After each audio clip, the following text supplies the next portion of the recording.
So I decided to not make this live, uh, mostly because I want to play with Logi, this little thing, um, and it's easier just to kind of like re-upload just where I want it. So,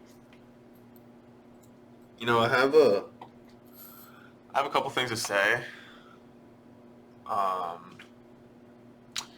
but mostly I just want to talk like it's kind of the same thing, right? So, let's see.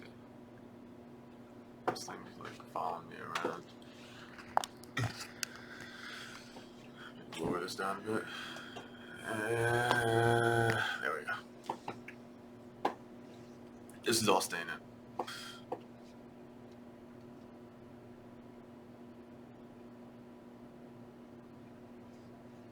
So life's been getting kind of crazy. But it's always been kind of crazy. I've always been kind of crazy. So it would make sense that my life is kind of crazy. My fucking hair is kind of crazy. My glasses are kind of crazy. Like I'm crazy. And it's interesting because we all have these different ways that we look at the world, and then we come together and we take the similarities between these ways and we collectively form them together, and that becomes the actual world. And it's interesting because these ways that we look at the world aren't necessarily true. They're just ways that we look at the world, right? Just things that we see, perspectives we hold. I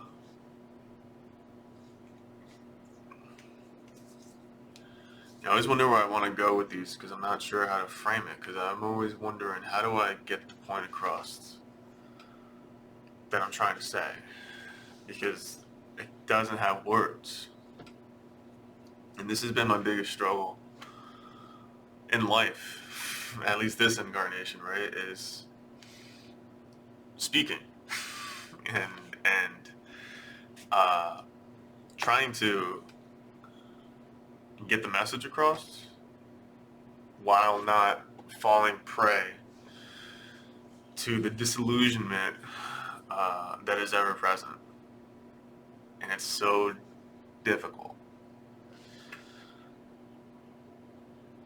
And I look at my life, the life that I'm in now, as like not just school, but like being in the gym. And there's a little different, there's a different mindset that you have. Let me turn this up so you can hear. There's a different mindset that you have when you're in the gym, right? I know this is gonna screw everything up because I just turned the volume up, but I don't care. I don't care. So the message is the message, regardless of what you think, right? And that's the thing that I'm always trying to I don't know how to say it.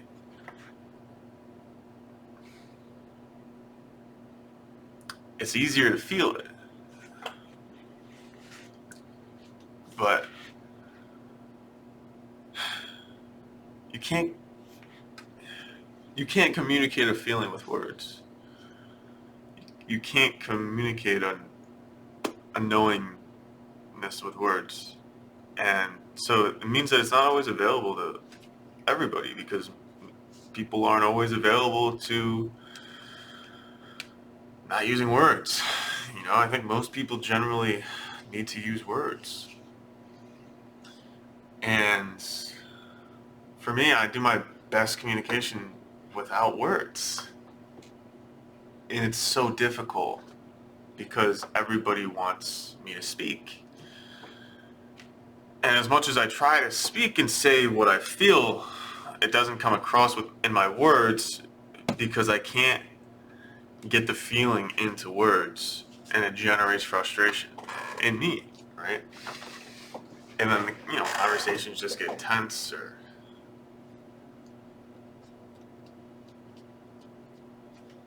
and this has been just a thing, right? And it's interesting because these things for me, I tend to let them go as soon as I recognize them. Yeah, I've gotten really good at that. But there are certain other things that seem to be hardwired, to say the least. It's not a software program. And I know this because I've gotten to the root of all the software programs, and I've, started messing with the assembly code, right? Like, I understand it at a deep level. Like, so deep that I can change anything I want about myself, except for these certain things. And I think that, for you, like, reality transferers, or for you metaphysicians, you'll understand where I'm coming from is, when you come into life, there's certain things that are a given, predestined, unchanging. And then there's certain things that are, not written, left to be explored, or to be to be determined, right? Left as to do. And the whole gist of life is to figure out, okay, what are the things I can change? What are the things I can't, right? Now, the difficulty is, this is what they don't tell you in school. This is what nobody tells you. There are certain things inside of yourself that you can't change. There are certain things about you that you can't change. And, I was telling somebody, I own a company, right? Like, I started a company six months ago. So I was telling somebody that works for me, I was like, I'm a chameleon. And she's like, oh, I am too. And what I've realized is, we're all chameleons. And we're all just trying to adapt to the situation. Like, we all have these, I think Lewis House, shout out to Lewis House, calls it the masks of masculinity. These are ways that we show up in the world. The Greeks called them personas, personalities. But here's the thing, the personality isn't a fixed object. It's not a strong reference point. It may seem to be, but it changes. And I know this because the way you act at school is different than the way you act around your parents. If you're in school, the way you act at work is different than the way you act at home. The way you act online is different than the way you act in front of a police officer. Or in public, whatever that means. Like, the fact that we know what these things mean. What does it mean to go out in public?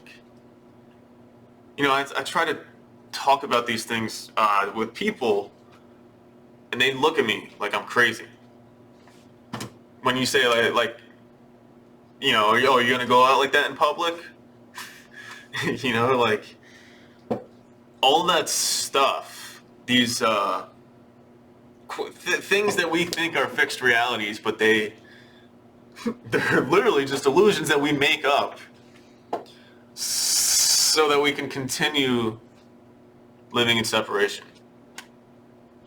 And we create boundaries and separation and isolate ourselves and segregate ourselves and create cliques and exclusive clubs and committees.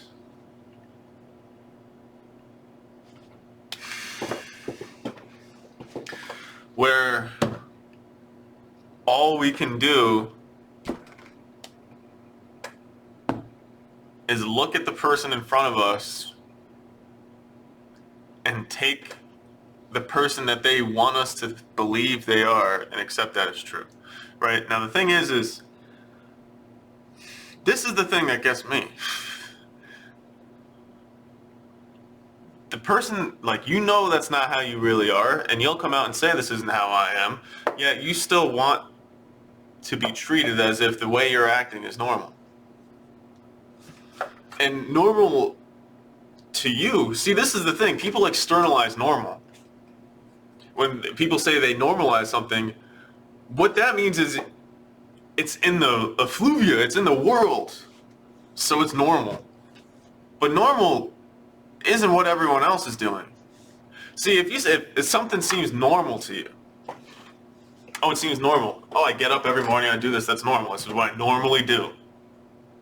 See, this is the thing. We confuse things. We think we understand things, and we don't actually understand things. We think we understand what normal means. A simple thing, the definition of a word.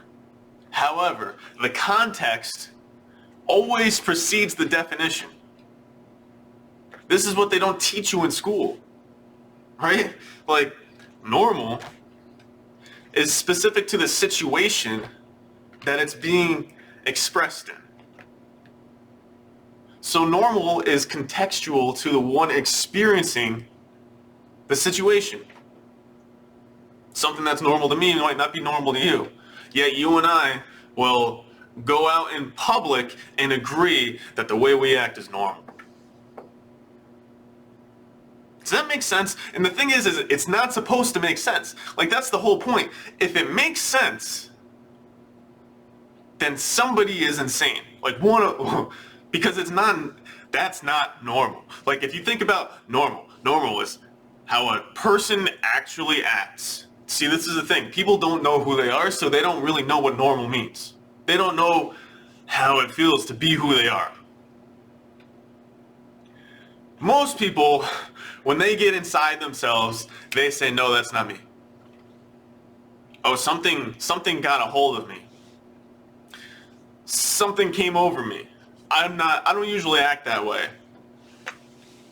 That's not really me. Meanwhile, your inner self is screaming at you that that's the only thing about you that's real. See, this is what Freud was talking about when he talks about these people and they're holding on to things, or they're quelling things, or they're pushing things away. The aversion and the attraction to, he put it all to sex, but it's still the same thing. It's the fixation that we get on expressing ourselves in a certain way, which is not authentic.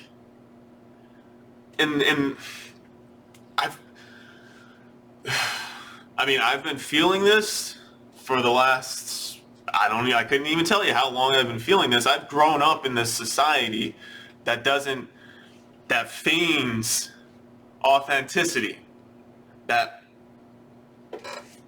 celebrates vulnerability. Meanwhile, we create these fucking characters and play them out. And then we go home and act like somebody completely different. What is that?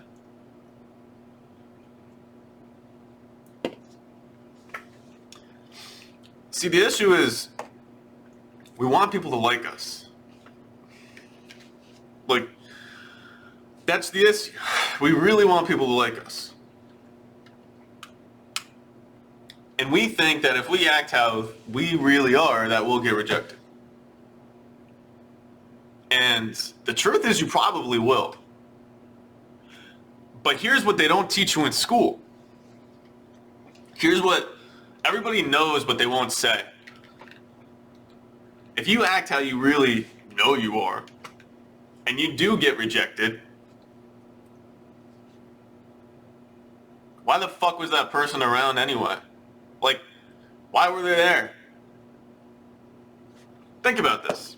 Think about it, like, just for a second. You're acting as something that you're not really. And when you start to act authentically, Okay, you're acting like something that you're not really. And you're hanging around somebody who is somehow content with how you're acting because they're not rejecting you. Right? Okay, so given that that's true, let's say you start acting how you normally are and they then reject you. Why were they hanging around with you before? And why were you acting that way?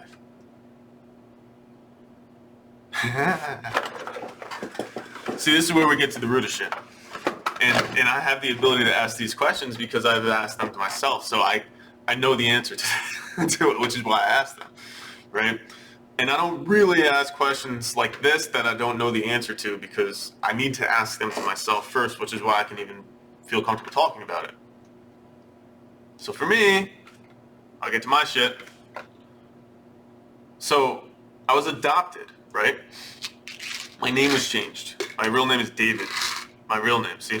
My real name, how I really am, my authentic name, right?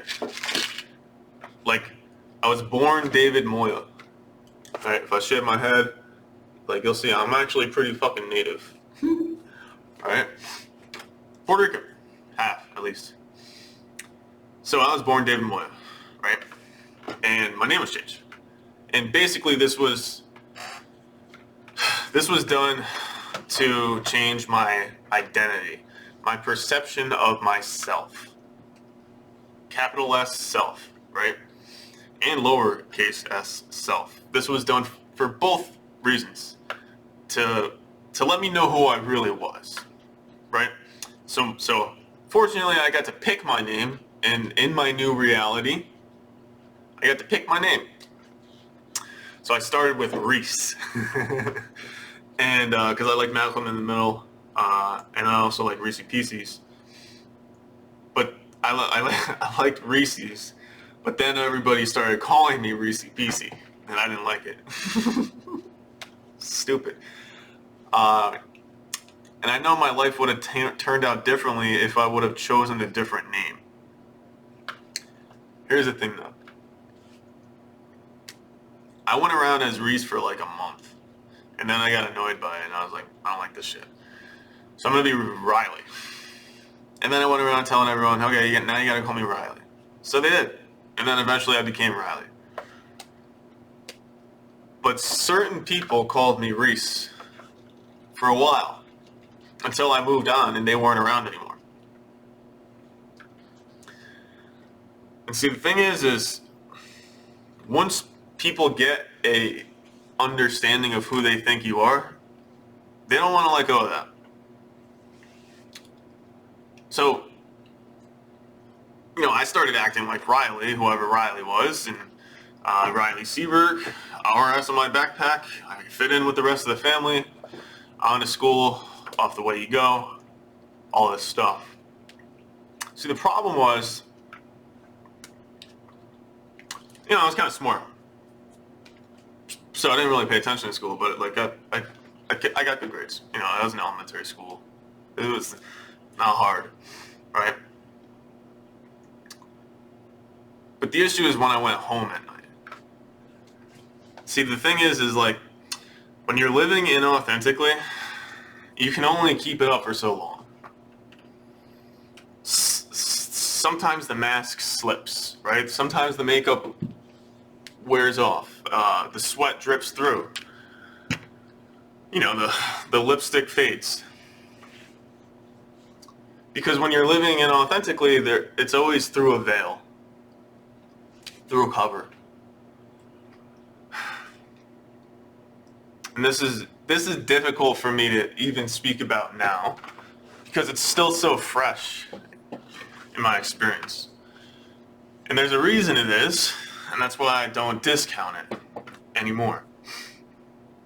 So every night I would literally, I remember getting off the bus and just looking at the house and like not wanting to go across and hoping that the lady, she's like doing the woo, right, points at you and then right, to get you to go across. I remember times I would literally pray that she would forget to do that and just like drive over me. so I wouldn't have to go in the house. Right? Like, you know, people who want to get like run over by the bus so they don't have to go to school. I wanted to get run over by the bus so I didn't have to go in my house. So that gives you a kind of at least a understanding of the level of energy that's going on there. And I remember literally saying, okay, this is the house of hell. I am back in the house of hell. And all I gotta do is just get through this, and eventually I get to go back to school and hang out with my friends. So that's the way I looked at life.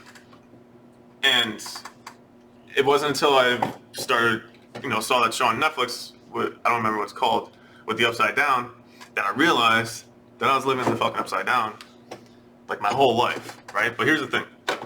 The whole point of that is to bring it all the way back to living authentically and inauthentically. So I would get off the bus, house of hell, right? And I'd walk in, and as soon as I get across the door, like before I open it up, I brace myself. And then get in the house, right? Because every time I had to do that, I had to adjust and put on the face of Riley. This is Riley. Hey, it's Riley. Right? Yeah, I'm Riley. Yeah. Yeah. When deep down I know I was David. And so David was struggling to adjust to being Riley. And this came not at the like graceful acceptance of the adopted family. This came at the brutal fist and hammer of the authoritarian in the household.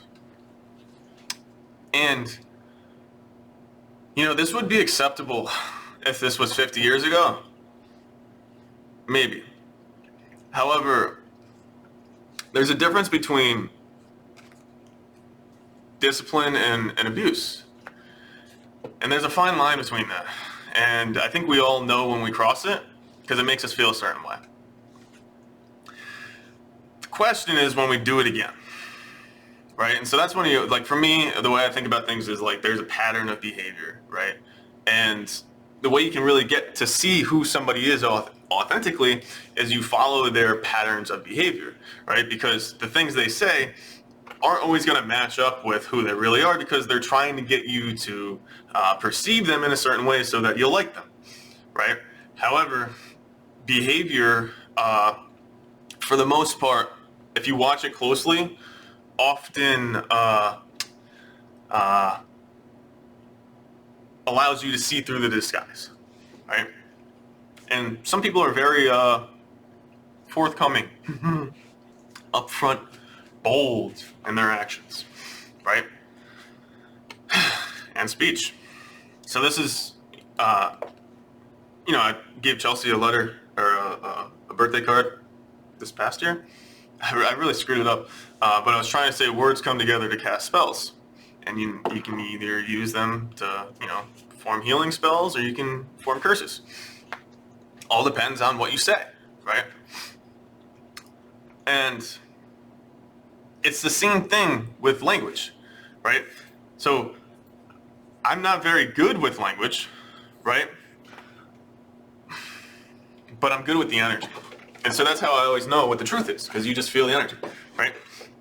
So when somebody's talking to me, I can tell if they're being authentic or not. I just feel the energy. If they're feeling some kind of way, usually it's not their truth. It's just not, right? And you can tell very clearly when somebody's speaking from their truth and not what they think is their truth, but their actual truth, because they're not thinking about it, they're just speaking, right? And they speak from a different place, right? They don't literally have to they don't have to take a step or a time to stop and think, because it just comes to them. They might need to like process a little bit or find the right word, but usually they'll skip over and skip over and skip around until they find the right word. So this discipline that came under the arms of the authoritarian and at a very with a very heavy hammer found its way to me quite repeatedly, like almost every day, right? And it still affects me, which is like probably why I'm making this video. But I also wanted to get a point across, because this is the undertone of society, and I think it's the one thing that's not really being talked about today. You know, it's being talked about in certain ways, but I don't think enough, and I don't think it's being expressed. Like I don't think the seriousness is being emphasized. And we go around in like our little circles and we talk about it, but we don't go home and talk about it. You know. And this is the thing, is like, until we come out and speak about what we experienced, people will always judge us because they don't actually understand us. And the problem is because we never gave them the opportunity to, because we're always trying to show up how we want them to think, how we think they want us to be, right? And a lot of times, as children, we learn that we're supposed to show up how we think somebody wants us to be, and not just because we think it's that way, but because it's reinforced with abuse. And so these things are literally become hardwired into us, and not because we chose to accept them or chose to create a story around it, but because it was beat into us.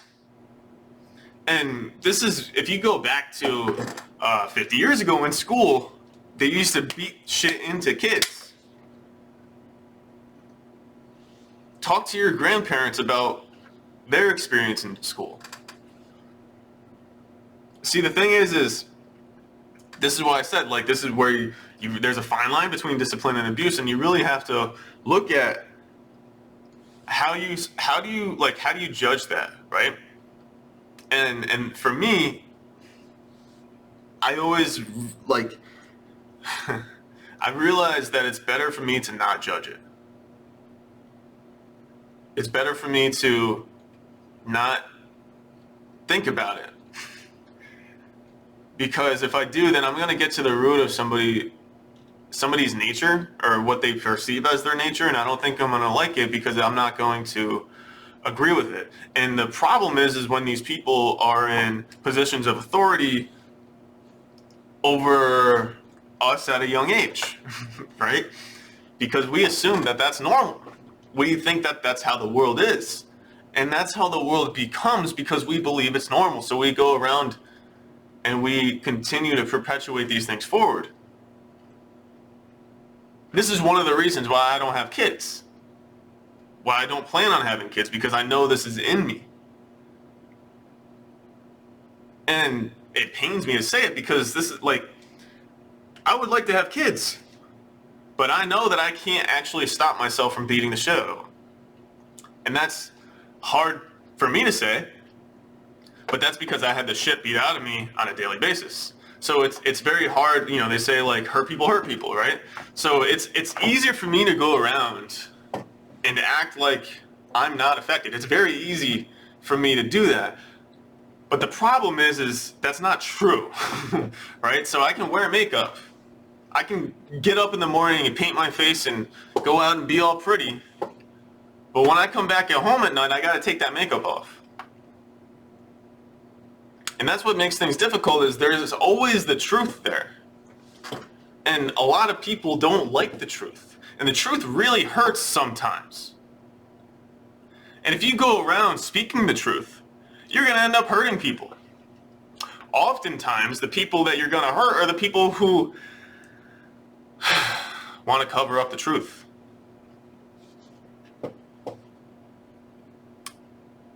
And you really have to ask yourself, what is true?